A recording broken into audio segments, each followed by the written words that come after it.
تا حالا با خودتون فکر کردین که چرا انسان‌ها در طول تاریخ اینقدر راجع به خدایان، قهرمانان و یا نیروهای مرموز قصه ساختن؟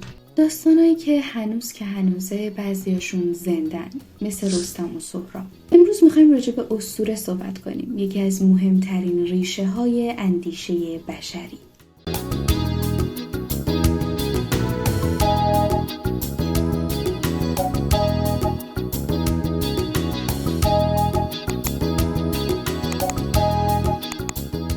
سلام، خیلی خوش اومدیم به یه ویدیوی دیگه. هفته پیش داشتم تلاش میکردم که تو دانشگاه از اون بازه زمانی خالی بین کلاسام یه استفاده بهینه بکنم و ویدیو برای یوتیوب ضبط کنم که راستشو بخوای خیلی موفقیت آمیز نبود. تصمیم گرفتم که ویدیو رو تو دانشگاه ضبط بکنم. از آینده دلم میخواد بهت بگم لطفاً از این تصمیمای قشنگ نگیر. مرسی. گوشیم هم شارژ نداره. در واقع یه قانون نانوشته ایه. یه جوری با تعجب نگاه میکنم انگار نمیدونم اونجا دانشگاه رفت آمد زیاده. دیده نبوده. پدر من در یعنی انگار پشا ارث باباشون از من میخواستن. یه انقلاب ذهنی نگاه بکنه به صورت تکنیکی. تو به من نزدیکی، دوست داره. راستش حقیقتا ما نمیتونیم، یعنی اصلا امکان پذیر نیست که بتونی ویدیو تو دانشگاه ضبط کنی. آفرین، دقیقاً. جز مخالفای قرون سبزی مانو در شد. حال برای وای مغنم چقدر رو مخه. با 1000 ترس و لرز اینجا نشستم. حال پشی چی؟ مار، سوسمار. منظورم از سوسمار این بود، شبیه کابوسه. پشه منو خود. سرجم 10 دقیقه اونجا نشسته بودم، یعنی پشه چه رمزی زده بود. من بیدار بودم، داشتم حرکت میگردم. صورتمو چجوری فکر میکنم استعداد ندارم. من میتونم انجامش بدم.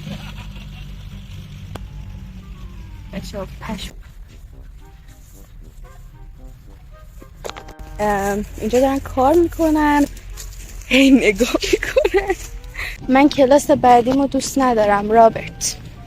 شبیه آره، خلاصه موضوع اون ویدیو هم متفاوت بود، درباره خلاقیت در نوشتن و این داستانا بود که اگه بخواین میتونم دوباره براتون ضبطش بکنم. فقط کافیه که بهم بگید اگه علاقه دارید به این قضیه، حالا یا خلاقیت کلی یا خلاقیت در نوشتن. میتونم بعداً راجع به جفتش توی ویدیو صحبت کنم. همونطور که در ابتدا گفتم، موضوع ویدیو این هفته در مورد اسطوره است. توی رشته‌ای که من تو دانشگاه میخونم، یعنی زبان و ادبیات فارسی، یکی از موضوعاتی که ما بررسیش میکنیم اسطوره است و اسطوره در ادبیات، که امروز میخوام یکم راجبش با شما صحبت بکنم. اسطوره ها فقط یه سری داستان قدیمی نیستن، بلکه اونها رو میشه روایاتی دونست که انسان‌ها تلاش کردن به وسیله اونها جهان رو تعریف کنن و اتفاقات رو توجیه کنن، یه سری چیزها رو برای خودشون توضیح بدن. واژه اسطوره از واژه یونانی که تلفظش تو دانشگاه به ما گفته شده، ولی خب من یادم رفته که تلفظش چی بوده. من یه نگاهی به جزوه ها انداختم و فکر میکنم میتوس خونده بشه بچه‌ها. و معنی این واژه یعنی سخن، داستان، روایت. در زبان فارسی این واژه با عنوان افسانه‌های کهنه گرفته شده، اما یه سری تفاوت مهم داره. افسانه برای سرگرمیه، اما اسطوره برای فهمیدن و باور کردنه. مثلا وقتی تو شاهنامه میگن کاوه علیه ضحاک قیام کرد، منظورمون صرفاً یه روایت تاریخی، داستان ساده برای سرگرمی نیست. منظورش اینه که خیر و شر با هم دیگه مقابله کردن، انسان‌ها در برابر ظلم ایستادن، بیدار شدن. حالا میخوایم با هم دیگه انواع اسطوره رو بررسی بکنیم. پژوهشگرای اسطوره شناسی اسطوره ها رو بر اساس کارکردشون تقسیم بندی کردن. اسطوره های آفرینش در مورد چگونگی پیدایش انسان و کلا خلقتن، مثل داستانایی که در مورد خلقت و توی اوستا و تورات وجود داره. اسطوره های خدایان در مورد تولد و نبرد خدایان با هم دیگن، مثل زئوس، مثل اهریمن و اهورامزدا.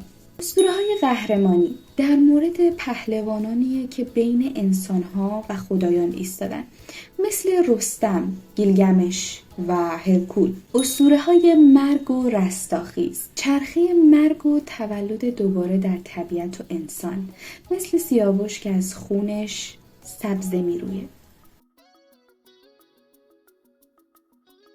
حالا بیایم برسیم به بخش مورد علاقه من، یعنی اسطوره در ادبیات. در ادبیات اسطوره‌ها نه تنها زنده موندن، بلکه با شعر و اندیشه درآمیخته هستند. نمونه‌اش شاهنامه فردوسی، یکی از بزرگترین گنجینه‌های ادبیات فارسی. علاوه بر اون گنجینه اسطوره‌های ایرانی. البته رد اسطوره فقط در حماسه وجود نداره.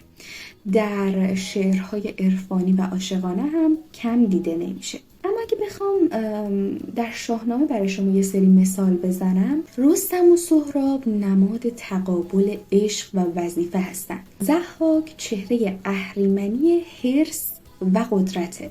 سیاوش نماد پاکی و رستاخیزه. حتی شاعرای بعدی مثل مولوی، حافظ، نیما از اسطوره برای بیان مطالب اجتماعی و فلسفی استفاده می‌کردن.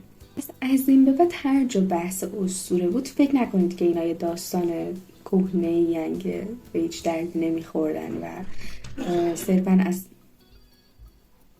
به خاطر تخیلات قوی به وجود اومدن و هیچ کار کردی نداشتن.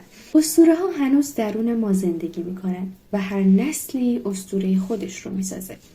از داستان‌های مختلفی که در طول تاریخ نوشته شده بگیر تا سینما، تا شعر و زندگی روزمره. شاید قهرمانای امروز کسایی باشن که در مقابل فراموشی و بی‌معنی‌های زندگی میستن. شما چی فکر میکنید؟ اسطوره‌های زمان ما کیا هستن؟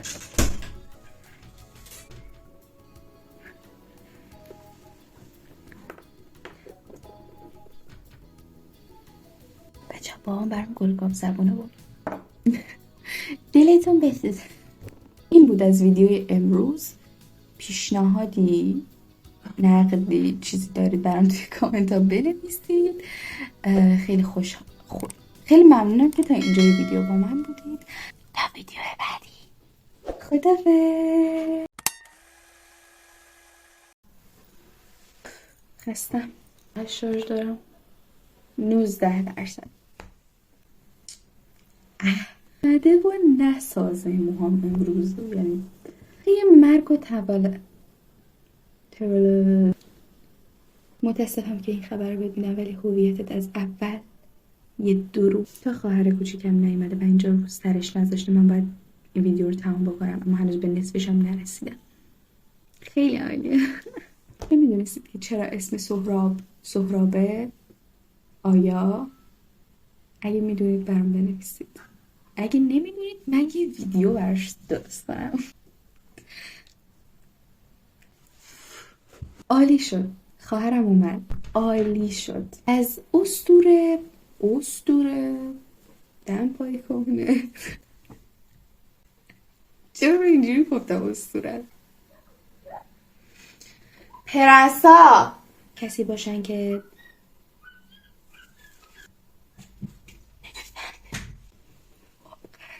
لحظات پایانی رو باید واسطه این خانم محترم سر بکنید، چون که نمیفهمه باید ساکت باشه. نمیفهمه. نکن. نکن. ورزش حالا میشه اینجا ورزش نکنی؟ ورزش فکر میکنی؟ آره میکنم.